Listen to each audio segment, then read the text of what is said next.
Hey guys, we're gonna do a little bit of a quick tutorial on taking photos when we're preparing for your orthodontic consultation remotely. So relatively simple, we're gonna use a pair of spoons as well as a camera. Really just the most important thing to note probably is the fact that for good photography, it's really all about lighting. And so the spoon can provide some retraction as well as some way for the light to get through. So let's get started with my willing volunteer, Miss Roya.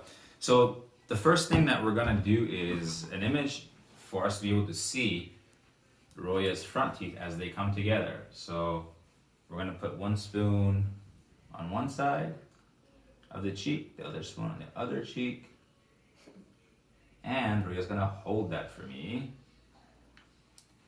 Good. She's gonna bite down.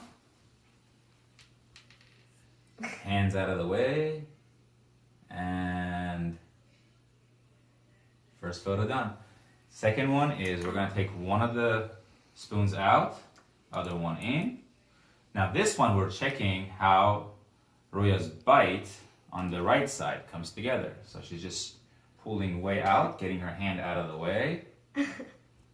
And it's really important that she bites how she normally would bite. So bite all the way down and picture. Now we're going to switch sides. Going to bite all the way down how she normally would. And remember, we're trying to get her molar way in the back. Turn, turn, turn. Thank you. And making sure that she's biting all the way. And the last two are how the upper and the lower teeth line up relative to each other. So Roya's gonna hold her upper lip out of the way. She's gonna look way up like she's looking at the ceiling. Open big, big as you can. Open really big, please. And snap, and then she's gonna pull her lower lips out of the way. Open as big as you can. Big, big, big. And we're making sure we get the molars way in the back. Awesome. That's really it. Now, if you're finding yourself having a hard time with getting good lighting in there, one little advanced tip might be just using a flashlight and a good old white plastic bag.